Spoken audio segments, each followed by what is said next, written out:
नमस्कार सगळ्यांना. तुम्हाला सगळ्यांना तर माहितीच आहे की आम्ही लोणचं बनवायला चालू केलेलं आहे आणि अशा पद्धतीचं आपलं लोणचं आहे. एकदम पूर्णपणे गावरान पद्धतीने बनवलेलं आपलं लोणचं आहे आणि व्हिडिओमध्ये जसं की दिसतं की आपल्या लोणच्याची क्वालिटी कशी आहे तशीच सेम अगदी क्वालिटी तुम्हाला मिळणार. जर लोणचं तुम्हाला पाहिजे असेल तर स्क्रीनवर नंबर दिलेला आहे, त्या नंबरवर मेसेज करून तुम्ही तुमचं लोणचं मागवू शकता.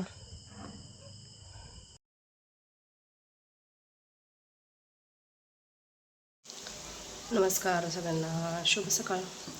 सकाळची वेळ आहे, दिवस पण चांगलंच वरी आलेलं आहे आणि इकडं माझं चालू आहे स्वयंपाक.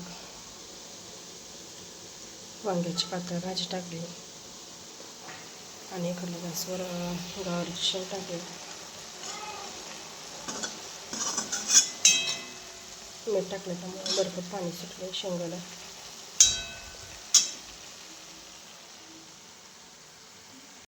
शेंग शिजली, शेंगदाण्याचं कूट टाकलं आणि गवारच्या शेंगाची भाजी आता तयार झाली. त्याकडं वांग पण शिजले का बघते आणि त्याच्यामध्ये पण शेंगदाण्याचं कूट टाकते. कणिक मळून घेतलेली. आता चपात्या करायला जाणारे बाहेर चुलीवर. भाज्या घरातच केल्या, वारं सुटले जरा बाहेर. चपात्या काय होतील बाहेर, आता चूल पेटवून घेते चपात्या करायला. जास्तच वारं सुटले त्यामुळं चूल काही पेटलीच नाही. चपात्या पण गॅसवरच केल्या आणि आता शेंगा भाजून घेतल्या. ओल्या शेंगा इथे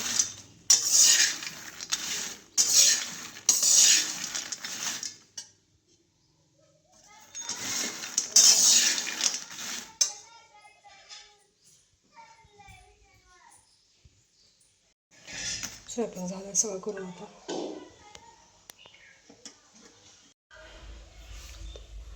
देवपूजा करून घेतली.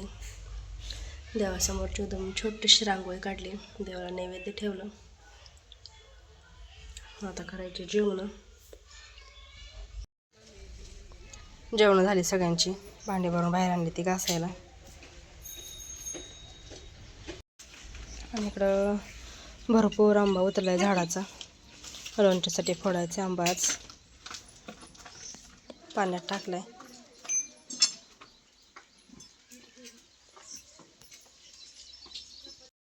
आंबा स्वच्छ धुवून त्याची देठं काढून घेतली. आता आंबा फोडायला बसायचे.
तरी अशा आंब्याच्या फोडी फोडून घेतल्या त्या आणि आपल्या प्रत्येक आंब्याच्या फोडीला अशी कोय आहे.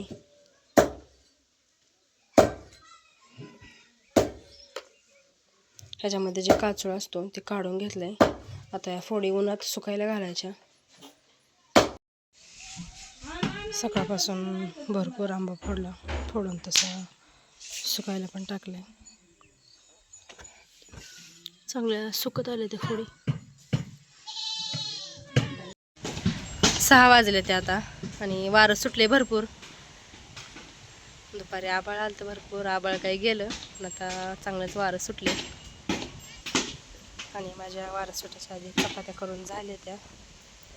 वारं सुटल्यामुळं सगळ्या फोडी गोळा करून घरात नेल्या. आता घरात पसरले ते. भाजी करायला लागली आता मी. पालकाची भाजी शिजत घातली होती, भाजी शिजली.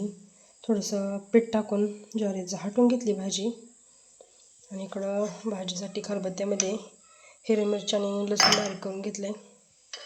आता भाजीला फोडणी देऊन घेते. भाजी काढून घेतली ताटामध्ये आणि तीच कढई ठेवली गरम व्हायला. तेलामध्ये पहिल्यांदा जिरी आणि बारीक केलेली हिरवी मिरची आणि लसूण,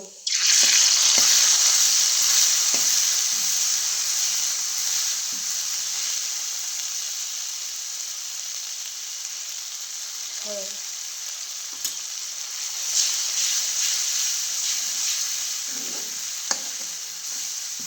लाईट आहे. खलबत्त्यामध्ये कुठली मिरची, त्यामुळे थोडी मोठी राहिली. थोड्या वेळ चांगली मिरची आधी परतून घेतली. मिरची परतली चांगली. आता हटलेली पालकाची भाजी टाकते.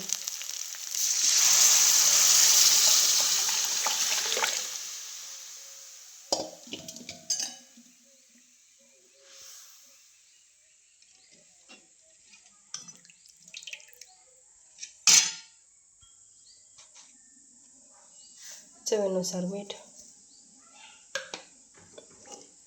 आता थोडंसं मोठं शेंगदाण्याचं कूट कुटते आणि टाकते. असं मोठंच शेंगदाण्याचं कूट घेतलं करून. ह्या भाज्यांमध्ये असं छान लागतं. टाकून घेते आता.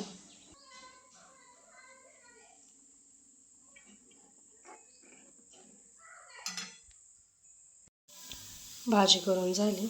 आता कुकरला साधा पांढरा भात लावला आहे भाजीसोबत खायला.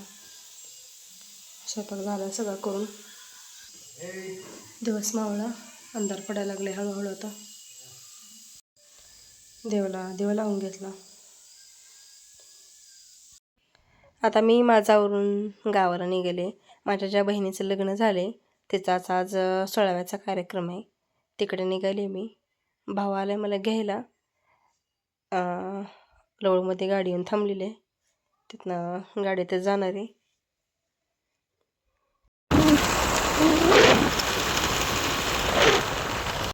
आता मी इकडं सानिकाच्या घरी पोहोचले. आणि इकडं ओटी भरण्याचा कार्यक्रम चालू झाला आहे. आई भरायला लागली ओटी. आई इकडं बघ की. थांब बघते थांब.